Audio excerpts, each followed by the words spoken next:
যখন এই নতুন চ্যানেলটা শুরু করেছিলাম কখনো কিন্তু ভাবিনি যে এই চ্যানেলে আমি ডেলি ব্লগও শেয়ার করব। অ্যাকচুয়ালি করিও নি আজ পর্যন্ত একটাও। জানি না কি হলো, হঠাৎ করে বাড়ি যাওয়ার সময় ঘুম ঘুম চোখে যখন বাসের জন্য ওয়েট করছি একটা ভিডিও নিয়েছিলাম। তারপর পোস্ট করব কি করব না এডিট করতে করতে প্রায় 14 দিন পার হয়ে গেছে। তারপরে ভাবলাম ঠিক আছে চলো পোস্ট করেই দিই, যা হয় হবে। আর জানো তো বাড়ি থেকে এত দূরে থাকার জন্য ঠিক যেদিন বাড়ি যাওয়ার হয় তার আগের দিন রাত্রিতে ঘুম আসে না। এটা শুধু এইবারে না, প্রতিবারেই হয়। তারপর ভোরবেলা উঠেছি, সারা রাস্তা বাসে ঘুমোতে ঘুমোতে গিয়েছি। বাস থেকে নেবেই দেখলাম যে অরুণ আইসক্রিমের একটা দোকান হয়েছে, সেই জন্য ভাবলাম কিনে নিই। সকাল থেকে কিচ্ছু খাওয়া হয়নি। হ্যাঁ, হাবড়াতে কিন্তু চা খেয়েছিলাম। অরুণ আইসক্রিম সবার প্রথম আমি খেয়েছিলাম চেন্নাই, আমার এত ভালো লেগেছিল মানে কি বলবো আর কি। টোটোতে চলো গিয়ে বসি আর আইসক্রিম খেতে খেতে আর 5-7 মিনিটের মধ্যেই বাড়ি পৌঁছে যাবো। এইবারে অনেক দিন পর বাড়ি যাচ্ছি। লাস্ট বোধহয় হোলির সময় এসেছিলাম, তাই 3-3.5 মাস পর আবার যাচ্ছি। আসলে সপ্তাহে একদিন ছুটি পেলে আর মনে হয় না যে বাস জার্নি করে কোথাও যাই। আর ছুটির দিনে তো নানান রকম কাজ বাড়িতে লেগেই থাকে। চলো এখন টোটোতে উঠে পড়েছি আর টোটো ছেড়েও দিয়েছে।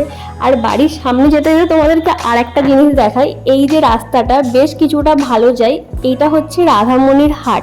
আর এই যে মিষ্টির দোকানটার সামনে থেকে আসলাম, এখানে খুব ভালো মিষ্টি পাওয়া যায়।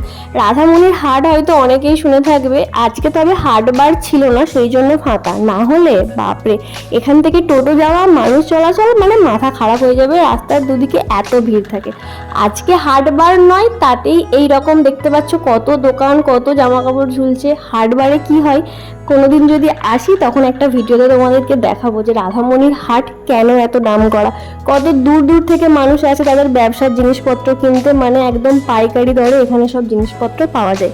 জিনিসপত্র বলতে জামা কাপড়টাই বিশেষ করে, তার সাথে মশারি, গামছা এগুলো তো আছে।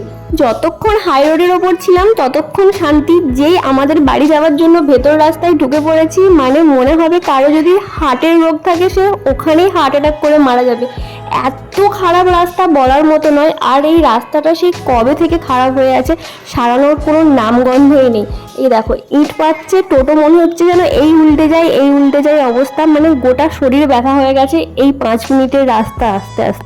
আচ্ছা, এই ইটগুলো দিয়ে বর্ষাকালে রাস্তা কদিন ভালোভাবে টিকবে।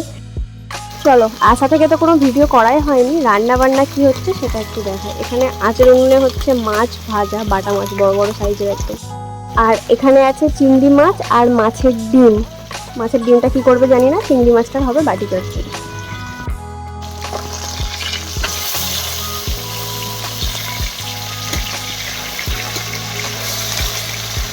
বাইরে আঁচের উনুন আর গ্যাস দুটোতেই একসাথে রান্না হচ্ছিল। রান্না করতে করতে ভাবছি এই মনে হয় বৃষ্টি চলে আসলো। যাই হোক, গ্যাসে কী কী রান্না হচ্ছে সেটা দেখিয়ে দিই। এখানে মা অল্প করে একটু মুসুর ডাল করছে, তার সাথে এই যে বলছিলাম চিংড়ি মাছের বাটি চচ্চড়ি। বাটি চচ্চড়িটাও এখানে গ্যাসে বসিয়ে দিয়েছিল। বাটি চচ্চড়িতে কিন্তু কোনো ঝামেলা নেই, জাস্ট সব কিছু মেখে একসাথে বসিয়ে দিলেই হলো।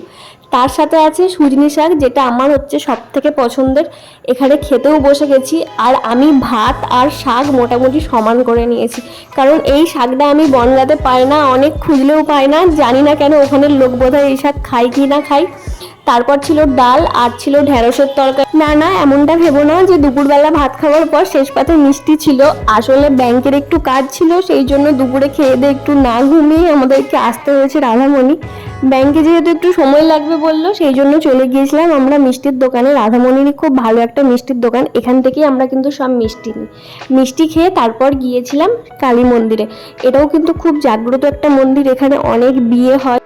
আর অনেক দূর দূর থেকেও মানুষ এই মন্দিরে আসে পুজো দেবার জন্য।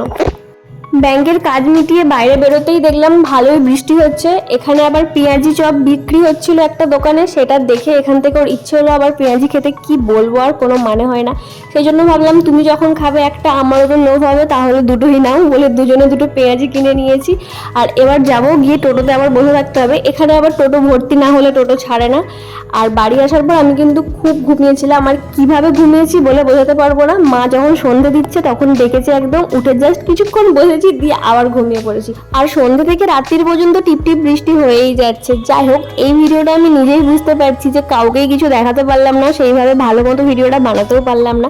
তবে নেক্সট টাইম ইচ্ছা আছে খুব ভালোভাবে একটা ভিডিও করব বাড়িতে এসে। সেটা কবে হয় আশা করছি খুব তাড়াতাড়ি হবে। যাই হোক, এই ভিডিওটা তাহলে এখানেই শেষ করছি। সবাই ভালো থেকো, সুস্থ থেকো।